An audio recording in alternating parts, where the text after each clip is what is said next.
Welcome to the Creative Visionaries podcast.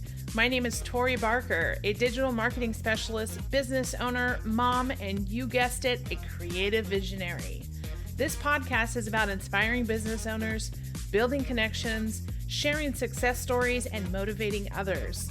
Join me on this journey as we tap into your true potential and unleash your inner visionary.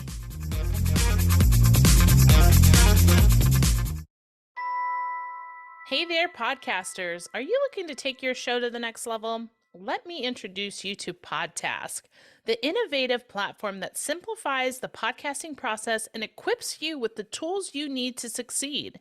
With Podtask, you can say goodbye to the headache of managing multiple tasks and deadlines. This app provides a comprehensive systemization and task management platform that helps you streamline the podcasting process. And it doesn't just stop there. Podtask also offers AI-based marketing tools to give your podcast a competitive edge. As a fellow podcaster, I know from experience how important it is to have a reliable and efficient tool like Podtask to keep you on track. It helped me save so much time in post-production, which allows me to focus on what really matters, creating great content for my listeners. So if you want to take your podcast to the next level, be sure to check out Podtask. As a special offer to my listeners, you can sign up today and get started with their free forever plan by visiting creativevisionariespodcast.com/podtask. Hi, everyone. Thank you so much for joining us again on the Creative Visionaries podcast. Today, I am super excited to introduce you to our guest, Marsha Vanwynsberghe.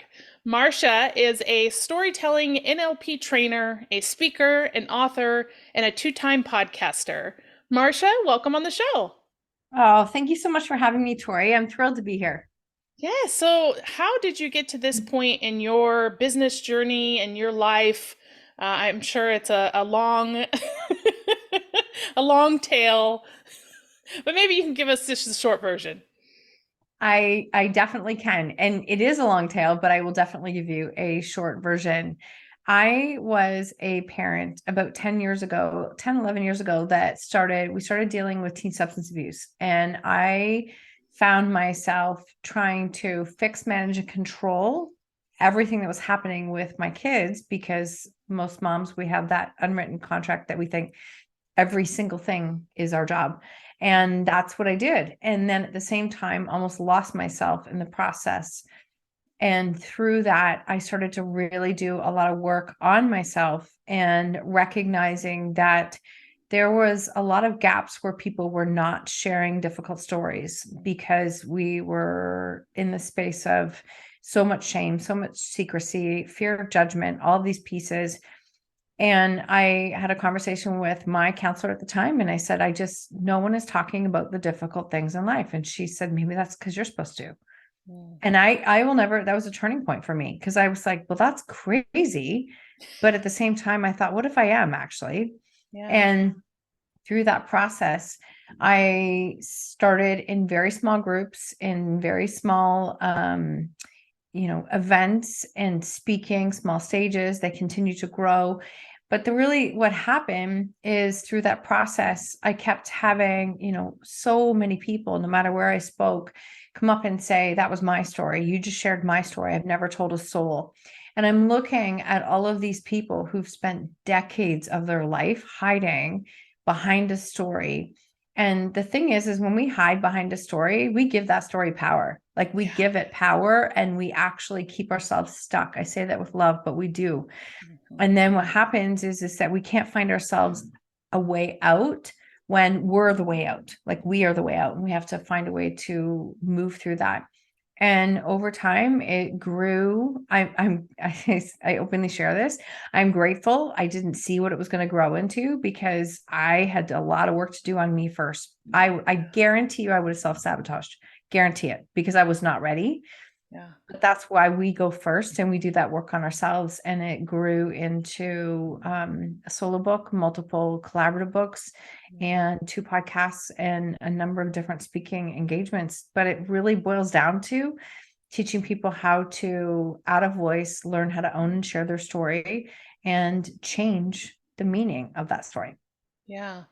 Everything you said is so dead on. And I think entrepreneurs specifically can relate to that. Anybody can relate to that, but I think for me specifically, I totally relate as an entrepreneur because there's, limiting beliefs, and there's certain points in a business growth where you have to break through and get to that next level. But unless you tell your story and take the power away from the fear or whatever it is that's holding you back, you're not going to Mhm. get to that next point.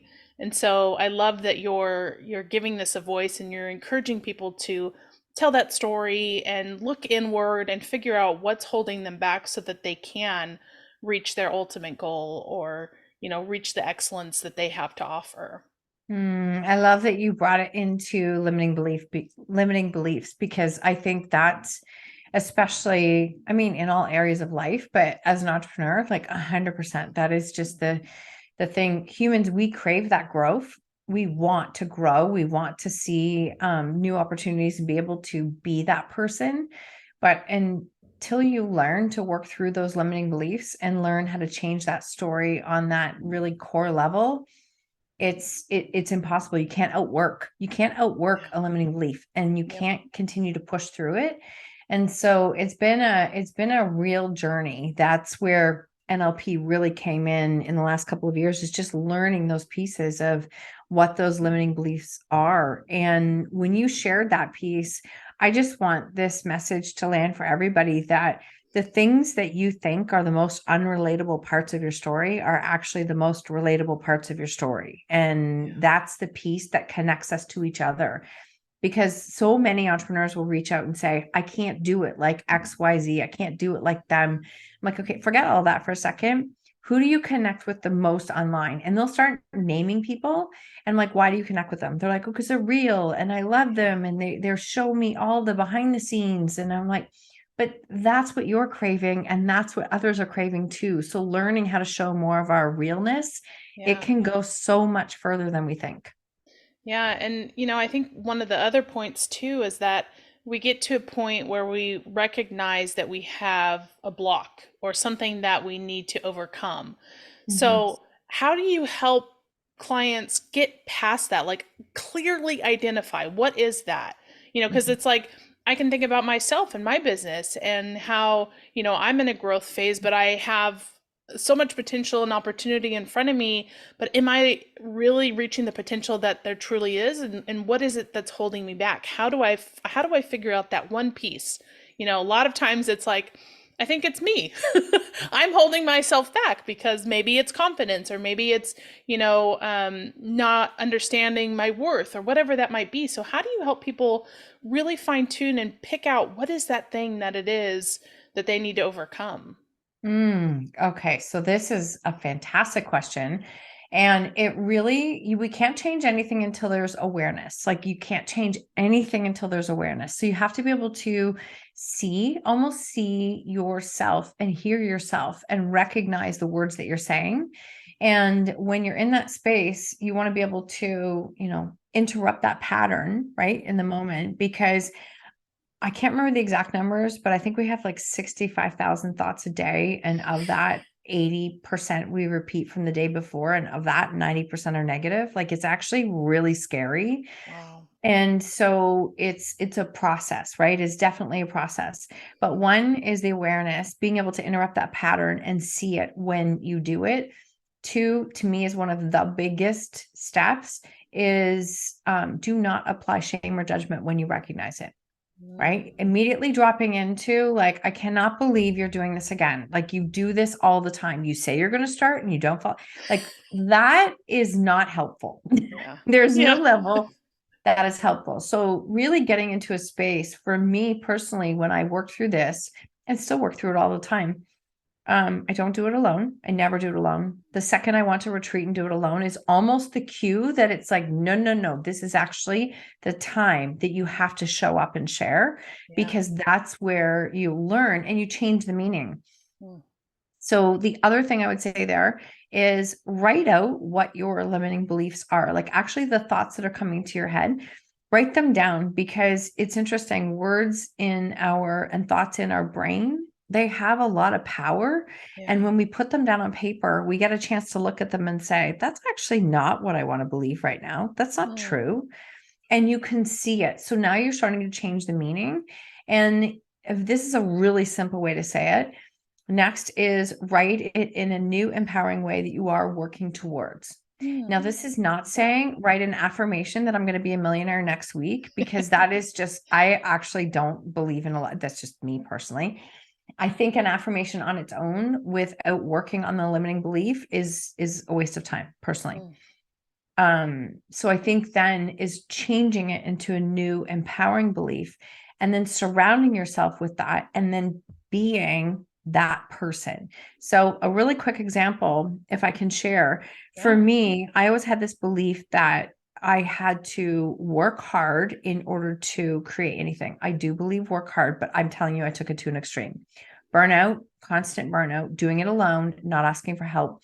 And then getting mad at myself when I was burnt out or sick, when I was still probably doing 3 times the work of what most people would do. It was never enough. Basically, at the core of most of our limiting beliefs are not worthy or never enough. And so I started to recognize that that is not an empowering belief. That is not what I want to believe. Yeah. Because if that's the case, my business, I'm always going to hate my business because it's going to burn me out. Yeah. And so I started to change it.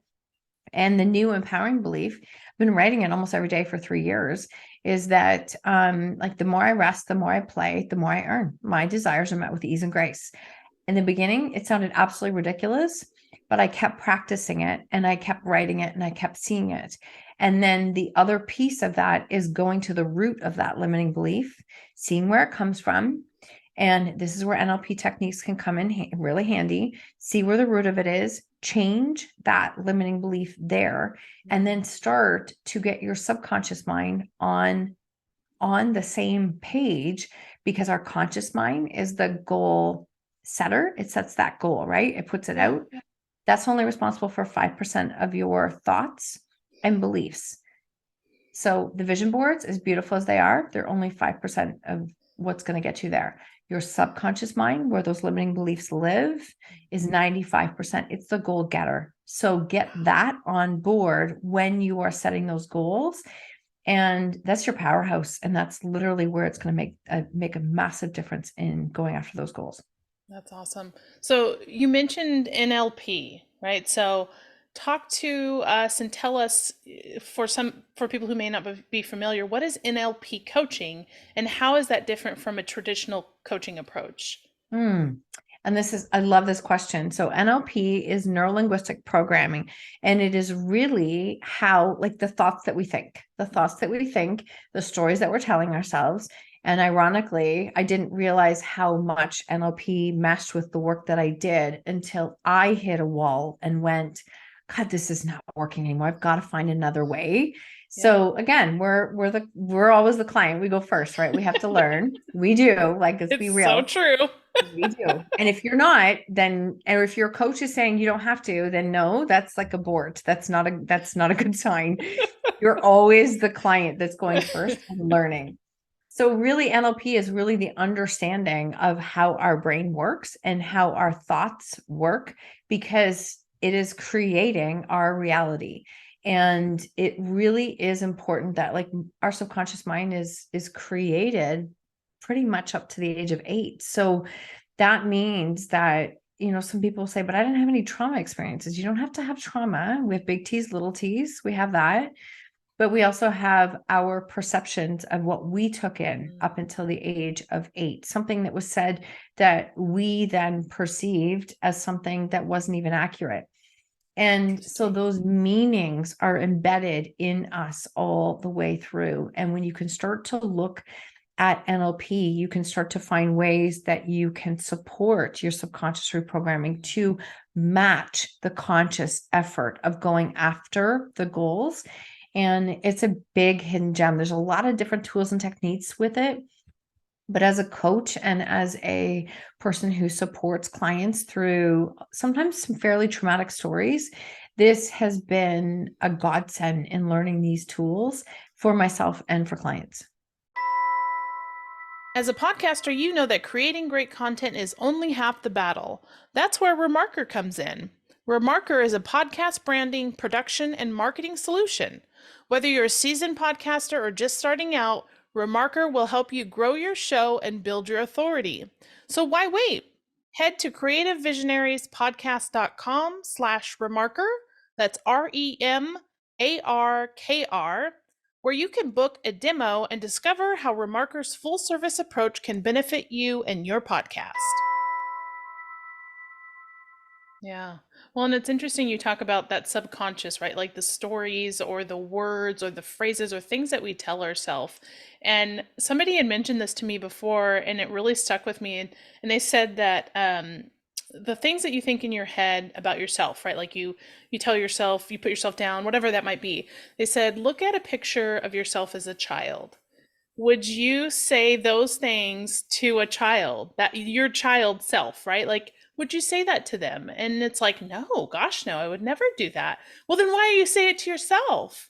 And so it's like, how do you break that pattern Mhm. of those subconscious things that just run through your head, and sometimes we don't even realize they're going through.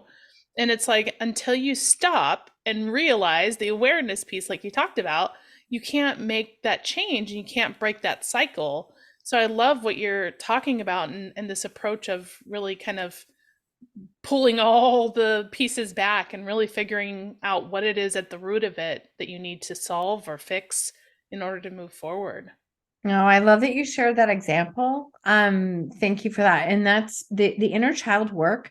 Listen, I spent most of my life in my masculine. I was went through a lot of different traumas. I just pushed through. That was my brain's way of thinking. You just keep pushing through. And it wasn't until I started to do some of the NLP work that I understood, like, wait, my way is not working. Like something has to change. One of the things we had to do was a whole inner child healing. And no one's ever asked me this in a podcast. So I'm actually glad that you brought it up. And it might sound like strange for somebody who's listening, but here, this person, myself, in this masculine energy, sat down to do the inner child work. And literally, it broke me. I had a moment where I was like, I looked at that younger version of myself and I could see the emptiness in her. I could see it, and it was heartbreaking. Now, one of the things that I think is very powerful to do, we can do it at any age, is to be able to look at that younger child or another stage. If you have another stage of life where you really judge yourself, how can you take time and pour love back into that younger version of yourself? It will change the game. I'm serious. It will change the game. When I shared my talk the very first time on stage, my life was a mess. My health was a mess.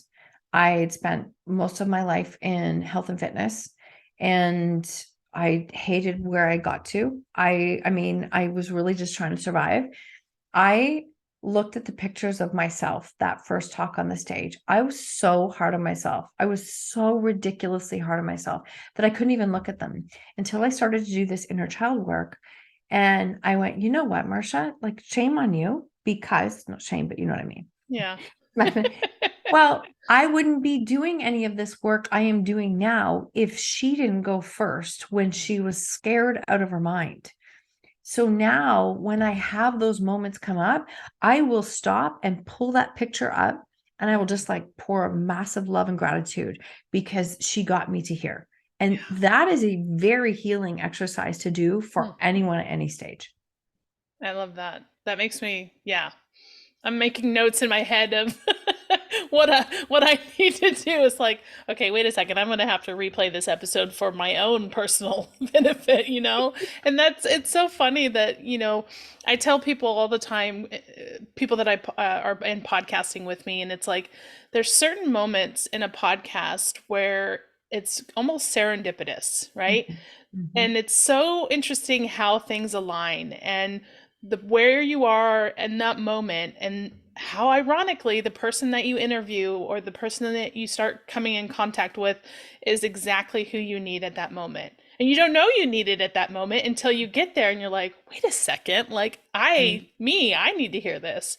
And so that's part of what I love about podcasting too, is because if I know I need to hear this, then I know there's millions of listeners out there who also need to hear this. And so I'm that gateway to give them the opportunity to hear your story, to hear these, techniques and this information just to kind of move us forward, because we all need Mhm. this healing and growth, and there's so much potential in all of us that I think it's just a matter of harnessing it in and getting through those hard times. Thank you for sharing that. Like there's a perfect example of vulnerability and like being open and sharing and knowing, right? I do believe that there are times where the message lands, but we're also open, we're ready. I've had it too. I've had podcast guests where I'm like, wow, that message was for me today. That was Yeah. definitely for me today. So Yeah. yeah, I'm grateful for this modality of podcasting. It has been when I first started, I knew I wanted to create a space where people could share difficult stories. Yeah. And everybody around me thought it was absolutely crazy, like absolutely nuts. And I was like, all right, well, I still think it's a good idea and I think I'm supposed to do it. So I'm just going to keep following that gut. Yeah, and that's a lot of it. You have to follow that gut and the intuition, and know that you're headed in the right direction. 100%. 100%. So, one of the other things that is always a common thread in the conversations that I have and what I do in my work is community. And so, I'd love for you to talk about how you are building community around the work that you do and helping people to take themselves to the next level. I thank you for asking. I think that community is something that we all crave at the core. And I think it is something that we all wish we had more of in some way, shape, or form. Not that we need more volume of people, it's the connections, right? It's the kind of connections. The other thing I feel about community is that there is room for everyone to rise. Like the quote that, like, the rising tide lifts all ships, there's room for Yeah. everybody to rise. And I think that that's the other power of a community and building it. And we've been sitting here with our podcast growth over the last couple of years, especially this last 6 to 12 months, and trying to find the best way to build community around the people who are supporting the podcast. And that's what we've decided, that it's going to be a mix of the podcast community, also incorporating like NLP techniques that we'll be giving on a monthly basis as ways to support the people in the community. And then we're going to take it one step further and we are building out I'm saying this live. I just said it live for the first time, like the other day. So this is the practice, right? You got to speak Yes. your visions into life. You want to speak Yeah. about being visionary, you have to speak the vision into life, Mhm. because I firmly believe like the next person or the next connection might actually have a missing piece that you don't have yet. Yeah. And that's the piece. So there's permission to anyone who's listening. But we're going to build out a digital magazine that is all about outspoken and building authentic connections, because outspoken is such an anchor word for me. It's something that, like, my NLP coaching certification is called outspoken. Outspoken was the word I was told I was way too much when I was a kid. So it's got a really good Interesting. anchor word for me. And which, because I literally make a living from speaking. So it's kind of funny. Um, I'm laughing at myself in a good way. And we're taking this and building it out as a digital magazine, but it's going to have 4 different components, and it is connections, community, collaboration, and contribution. Because I'm huge in contribution, and this is the piece of it. When it comes to some of the digital online magazines or the digital magazines that are out there, like, it's a ridiculous cost to be part of it. And that's not what I wanted. I don't want it to be this big showcase thing. I want it to be something where, everybody has an opportunity to share. And, your next best connection could be right through that community. And Yeah. I think the other reason, selfishly, why community is so important to me is because I spent so many years hiding. Mm. I spent so many years trying to do it on my own, muscling through, not asking for help. And I know what it's like to live in that space, and I don't ever want to go back there. I don't Yeah. want to. So I think community is incredibly powerful. Yeah, and I think another dynamic that we haven't even touched on is that our world is so virtual now, and that connection is such a different it's so different than it was 2 3 years ago, right? Mhm. Connection and community used to be in person, holding hands, shaking hands, whatever it might be, having conversations. But right now there's everything is so virtual, which is good and bad, right? Yeah. Like virtual gives you so much exponential reach. Like you can connect with people in other countries that you may Mhm. not have had the opportunity to, and build these connections with through a virtual space. But at the same time, there's still a little bit of disconnect that you don't get with that in person. And so it's like finding that balance. And whether it's, the conversations that you have, or the frequency that you have it, or how vulnerable you are when you show up on that virtual space, that really makes it worthwhile, whether it's virtual or in person. Community is community, and you need to harness what it is that you need from that in order to help each other and Mhm. grow and learn and just all the things. It's so true. I'm so glad you said that because I do believe, I mean, I think the last 3 years have really showed us what is possible because I mean, the last 2 weeks I podcasted with Israel, Ireland, New Zealand. Like, when was that ever possible? Like it's Yeah, so incredible. And it's also very easy to only be behind the screen yep, and not connect with people. So I've been really working on, connecting and networking with people in real life too. So I think yeah, and it's actually taken time to practice getting in like with people in a sense and network again, just because we got so comfortable with this behind the screen, right? yeah, But yeah, I think that we underestimate the power of community. And I think we are all sometimes like one connection, one introduction away from the person who can show us what is possible. So I think again, the biggest anchor for me is I'm not doing this alone anymore. yeah. I Mhm. love that. So let me ask you one final question. If somebody listening to this is like absolutely resonates with them, what is one step that they can do or take to push them forward and to have them, break past those boundaries to get to the next level and grow? Mm. I think that I'm going to follow my gut with this. And I think that the first thing is calling out the story that you want to change. Mm, Like call it out and look at it and see it. And look at the story that you actually feel called to change, to break the pattern, whatever it is. Chances are really good. Again, I say this with a lot of love. Chances are really good. You've repeated this story, this pattern for most of your life. And you getting to a space of consciously looking at it and saying, you know what? Yeah, I actually have done that one on repeat. And I've learned what I need to learn now, and I'm good. So let's rewrite that story. So getting really clear on what that is. And then the other thing that I think you can do is first start there. Second, come from a space of, I like to play I call them the what if games. Like start to ask the possibility questions because it's really interesting. If you ask yourself this one simple question, wouldn't it be cool if? mm, And allow yourself to brain, like just dump out whatever those ideas are. It's really funny when I do this in a virtual setting because I'll say, wouldn't it be cool if? And people will they'll write down and you can see them almost like consciously thinking, is that the right answer? Is that the right answer? And Judging then, themselves as they write yep, it. Yeah. 100%. I can see it. And then they get to number 3 or number 4, and all of a sudden start to get emotional.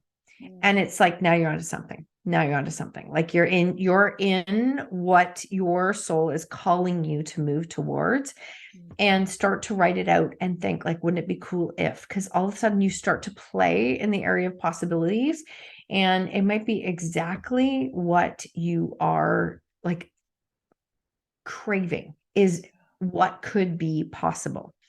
yeah. And so those are the two things I would say. And definitely, like, get the support that speaks to you. I mean, you don't have to. I I think that mentors are amazing and I would never do it without mentors.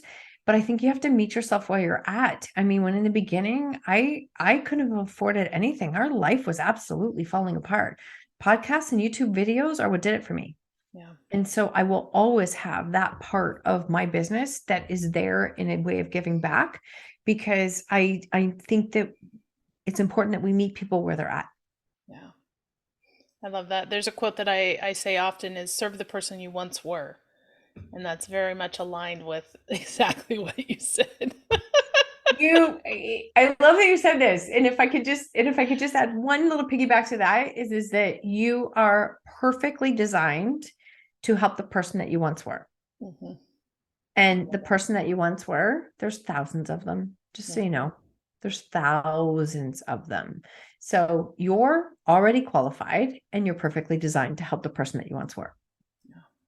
Well, Marsha, I am blown away by this conversation. I think this is by far one of my favorites. And so I just am so grateful for you and for your opportunity to talk to you and share this story.